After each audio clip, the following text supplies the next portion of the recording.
Welcome back, everybody, to our brown bag meetings. I hope everybody is having a good week and everything's going well. I know we're about at the middle of the semester, and that always speeds things up. So, for those of you who are watching this, thank you for doing so. Today we have a little bit different treat, and we'll probably have this occur more often in the future, but we're going to have a graduate student talking about what it is to do graduate work and maybe asking questions and being involved.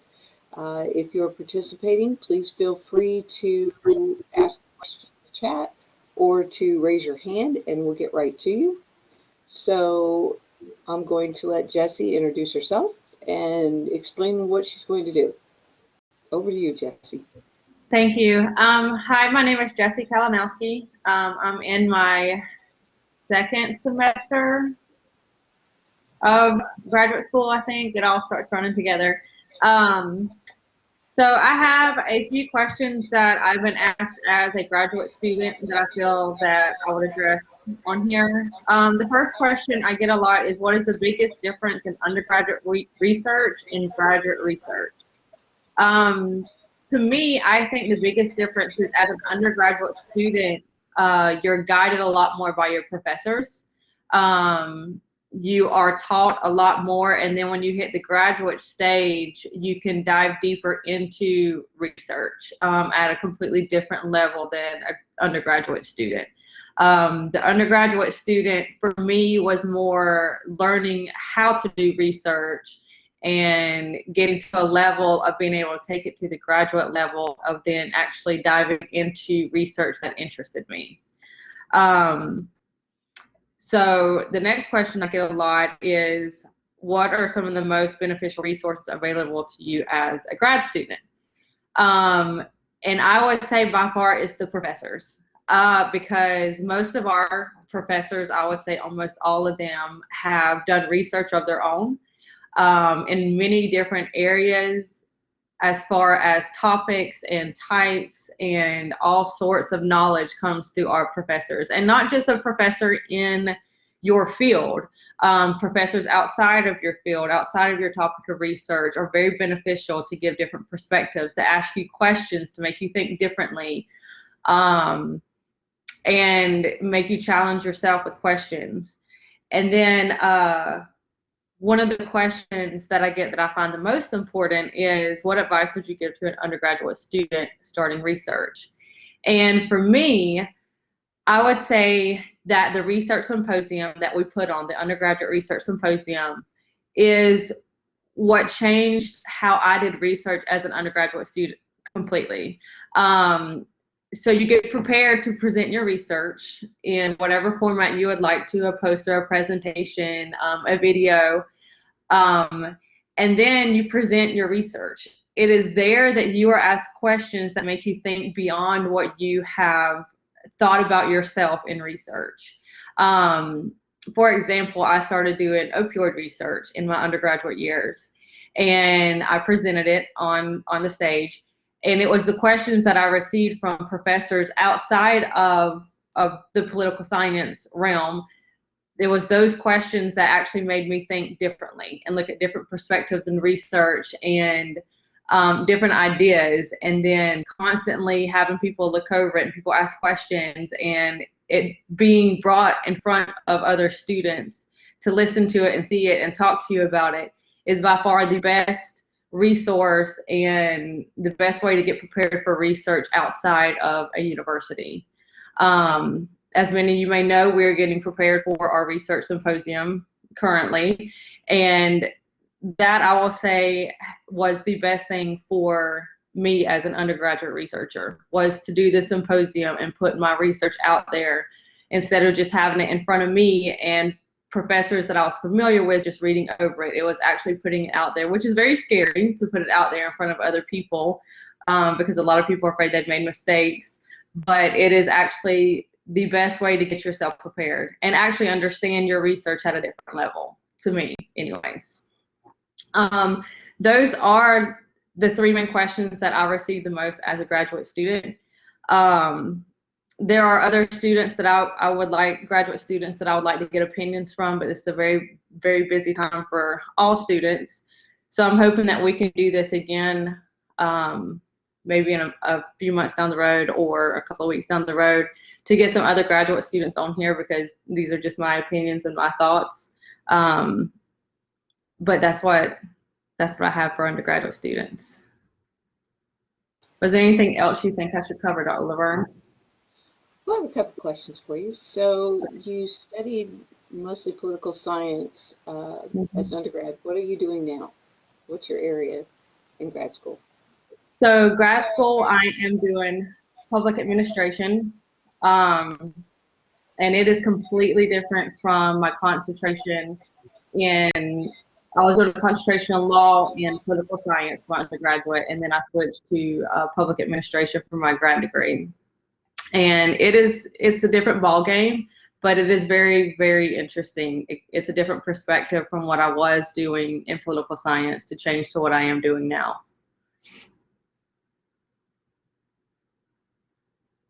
I can't hear you. It keeps flipping off. I don't know why my sound keeps going off, but okay. So my question is, with the political science and with then your master's degree, what are your plans after that? How are you going to use these two fields to move forward? So originally, when I came into VSU in 2018 for my political science degree, I wanted to go to law school to be an attorney. It was actually the research symposium and my professors pushing me to do research that changed the perspective of where I wanted to go. I didn't want to stop researching. So what I would like to do is I would like to work for the White House Opioid Task Force, or for the CDC, or to get into legislation and change some of the legislation on drug laws or rehabilitation and stuff like that. So are you looking to stay around Valdosta, or are you planning on moving elsewhere? I would like to stay as close to Valdosta as possible, because I have 3 kids and my husband's job is here. But it's not off the table depending on what offers come after school. That makes sense. So did you have to take the GRE to get into your program? And if you did, maybe you could talk a little bit about your preparation for that and how that went for you. You don't have to give me details. I actually didn't have to take it, because I entered the graduate program during COVID. So a lot of rules and regulations were thrown out the window for those of us entering programs during that time. So the main thing I had to prepare for was my letter, explaining why I wanted to be in this program and how I thought the program would be beneficial to me and how I would be beneficial to the program. Because when you enter a graduate program, they want you to be successful. They don't want you to get in there and drown or get lost. They truly want you to be successful. So that's really all I had to do to enter the program, which was kind of a blessing. Well, at least there was a bright side to COVID. I had forgotten about that. We did get rid of all those regulations. Yep. So kind of nice. Yep. Hey, Jessie, this is Danielle. I have a question. Okay. Now that you're kind of in between undergraduate and your future career, what you want to do, what do you see the role of research, as you go forward into your career? So, what I would really like to do is get on the opioid task force, with the White House, which is combating the opioid epidemic, which has increased during the pandemic. Before the pandemic, there's about 130 people dying a day from opioid overdoses. Since the pandemic, that number has gone up. I would like to be on the research team to discover how to lower those numbers, how to help those that are addicted. The research I have done so far, I have found several answers to lowering the percentage of deaths. And I'm hoping to take that research and continue it through my MPA and hopefully my doctorate, and go further and be able to present it in front of either the CDC or the opioid task force and actually help them with answers on how to actually fight it. And now that the pandemic has happened, I'm now looking at all those numbers too, and trying to keep blinders on from not jumping into other research at the moment. But those numbers and that research is going to be very fascinating whenever it is open to us to study it. That's awesome. I have kind of a follow-up on that. So you talked about wanting to present. How do you take the research that you've done in your field, and what's your process for putting it into an oral or a poster kind of presentation? And what are the things you think about when you're transitioning from paper to presenting and giving the information to other people? That's a brilliant question. Okay, so as a researcher, I can understand the numbers, the decimals, the percentages, the words that don't make a lot of sense in my paper. When I'm trying to present that to the public who will be looking at the research, I try to break it down into graphs and images and small bullet points that help them understand the major issues. Like one of the main points in the opioid research is that it affects the age group from 35 to 55 more than any other age group. So I make sure to make that a point and put it in a graph on how much more it affects that group than any other group. When you're making something into a poster, a 3-minute video, a PowerPoint presentation, you want to hit the major points. You don't want to get lost in all of the research. Is fascinating. Of course, it's fascinating to you because you're the one in the middle of it. But you need to be able to get your point across quickly and easy to understand if somebody hasn't been following your entire paper. So you want to hit the major points, the major discoveries in your research. I thought for sure that people with no insurance would have a higher death rate. And I actually discovered that people with insurance have a higher death rate in the opioid death. And so that was something that I made sure to present because that was something that shocked me myself. So any facts that you come across that you can back with your evidence and that you think somebody can ask a question about that may see it from a different perspective. There was a question that I was asked in 2018. I'm trying to remember the exact verbiage, but it was along the lines of why I thought that opioids were the main cause of death when there's so many drug overdoses, and had I looked at all the other drugs that would be an overdose, and if opioids were the highest one. And that was actually something that I had been asked by another student, and so that was research that I made sure that I looked at before I went into the presentation. And a professor actually asked me that, and I was able to answer it. But even if I wouldn't have been able to answer it that time, I would have taken that question and been like, you know what, let me make sure I've looked over that.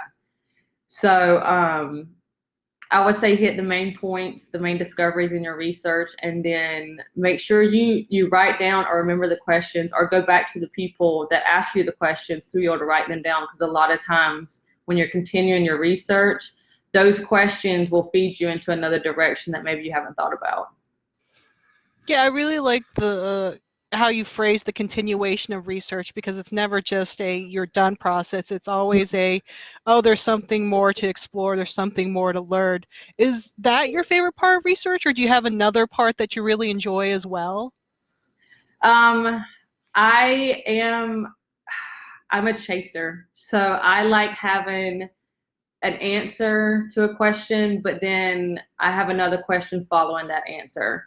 So I'm not just why did that happen? Oh, that's why. I'm a why did that happen? But why did that happen like that? Why did that occur like that? So I like continuing the research. I've been working on the opioid research for over 2 years now, and the questions are still endless, and the variables are constantly changing as we eliminate some and introduce new ones. The pandemic is going to be a completely different ball game altogether, putting that into the equation now, because so many reasons why the deaths have gone up during the pandemic. So continuous research. One of the best pieces of advice I can give as a student who does research is that if you find a topic that you are extremely passionate about, that you really truly want to learn more about or want to find an answer to or a problem to fix, that's the topic that you need to focus on. And I don't know if everybody does it like that, but for me, it was personal. I have a family and friends that have one that's died of an opioid addiction and a few that have been addicted to opioids. So I started the research because I wanted to know why. And it's been a fascinating, fascinating journey to learn about it. That's super exciting to hear about your dedication and the personal connection you have with research. Does that make it difficult to research sometimes when you have such a personal connection, or is there a I mean, it's a difficult topic you're studying and digging into. Are there, times when it's just hard? There are times when you get numbers, statistics back that did not match what you were searching for, and it's frustrating. Like the uninsured insurance, that one was really aggravating for me. I had to put it down for a little while and walk away from it, because I thought for sure that the uninsured rate would be higher, because there's a lot of street opioids that are being used. And when I found out there was insured people and it was coming from prescriptions, it kind of threw my research off for a while. And because it's personal, the advice from my professors was to put it down for a little bit, step away from it a little bit, read some articles on some other things, and then come back to it, because it is frustrating when you're headed one direction and you're pretty sure this is what the research is going to show you, and then it doesn't show you that. But then if you can continue going, you'll end up branching out a whole bunch of new questions from that frustrating part of the research. And that led me in a lot of other directions to try to figure out why that was happening. And that's still one of the questions that I'm following currently, to try to figure out exactly why that's occurring. Cool. Thank you so much, Jessie, for explaining that. Do you ever think is there a part where the research just stops, though? Like, I found this answer, I want to move on, or are you just going to, kind of keep building in this area and keep digging deeper and deeper? For me, I'm going to keep going, because I still have questions that I have not found answers to. West Virginia being one of my main questions, because the opioid death rate there is nearly 50%. And when the next highest state, I think, is 30. And it's only 2 counties in West Virginia that this is occurring in, where all the deaths are occurring, and it doesn't make any sense in my research. So that keeps me going, because I still have answers that are questions that are not answered. But for some people, I guess you get to a point where you're like, all right, I've answered enough. But one of the things that I think I learned from my professors is that research is never ending. I don't think you really ever get a definite answer, because things are always changing and they're fluid and they're moving. There's always different perspectives and different variables that can be run against it. So I think it's amazing that even if I wanted to stop right now, somebody could pick up where I left off and go, well, there were still questions that she didn't answer that we kind of want to find the answers to. And I think that's really cool too about the world of research. I think that's my favorite part too, is that there's a conversation happening and there's a web of interconnected ideas and people exploring things that sometimes you're like, oh, wait, what you're exploring exactly what I'm exploring, but just from a completely different angle. And it just breathes life into what you're doing and, gives you new avenues to explore. Is there a person that you think, oh my gosh, I love their research, I love the ideas that they're bringing to the table? Is there a person that you really like following in research, or is it just kind of the area itself? For me, it's just kind of the area itself, but I don't follow any major researchers. I actually prefer to watch our professors at BSU. So Dr. LaPlante, Dr. Thomas were 2 of the ones who I followed the most, and they seem to research differently. I took Dr. Robinson terrorism, and his research techniques were a lot different too. So kind of following different people. I don't follow anybody major, I guess, outside of VSU. I think my professors are major. I think they're all published and they're very, I think they're incredible. But I like listening to them and reading their stuff. And then, of course, in class, they will bring their research into class and tell us about it. So following their stuff and seeing how they answer it and how they navigate it. Because one of the things I learned in Dr. Thomas's class was that, he didn't have the answers to some of the stuff he was researching either. And so he kept going. And he was like, it's okay for that to happen. He was like, and it's frustrating. So to me, I guess they are the ones I look up to the most and follow the way they do things the most. And I don't know if that's kind of simple, but I think they do brilliant work. So I still follow them and watch what they do.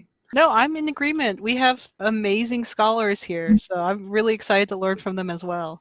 Thank you so much, Jessie. I think that's all for me that I can think of. I've pretty much plumbed the depths of your mind, I believe. So thank you so much for being patient with me and answering my questions. No, they were great questions. Danielle, thank you for those questions. They were wonderful, and I think they'll be helpful to a lot of students, graduate students and undergraduate students.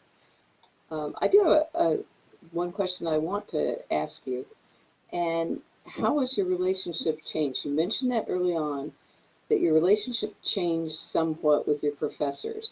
What's the change between undergrad and grad? You said that certainly you're doing more on your own, but what is the role that your professors play in graduate school in your work? Now that I'm in graduate school, I feel as though they look at me more as a peer, maybe, instead of almost like they got me to a point as an undergraduate student that we've done all this for you, we've shown you how to do it, you know how to do it, you're now in graduate school, and we think your research is good enough to be here alongside us and other people. I'm challenged a lot more. The questions are harder. If I don't, I would say if they ask a question, it's a lot, I don't have an answer for it. It's a question that's coming at me that makes me think a lot harder, that I'm not going to just like, oh, I've already looked at that, because it's not. If they're coming at me with a question now, it's because they are challenging me on a completely different level than an undergraduate student. Because they realize that I know how to do the research now, I know how to write a paper, I know how to present. Now I need to know how to think deeper than what I'm thinking. And so I feel as though they challenge me on a level that they challenge other researchers when they go to conferences and things, knowing that I'm not at that level yet, but they're preparing me to be at that level, I would say. Well, that's a wonderful testimonial for VSU. I like that, for your professors.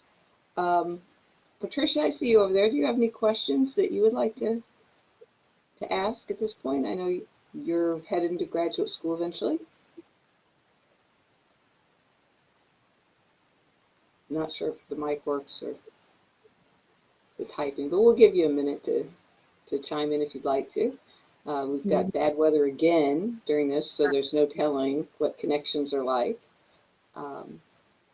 But I really have appreciated you coming in and talking about this, and gives maybe a little bit different perspective to students who are heading out to graduate school, who are looking to be there in the fall. I guess the final question is, why did you pick VSU as your graduate place? I fell in love with VSU. I was originally at VSU in 2007, and I left in 2009. Got married, had kids, came back in 2018 with a completely different major. And it was the professors, it was the students, it was the atmosphere, and like COVID has changed that a little bit.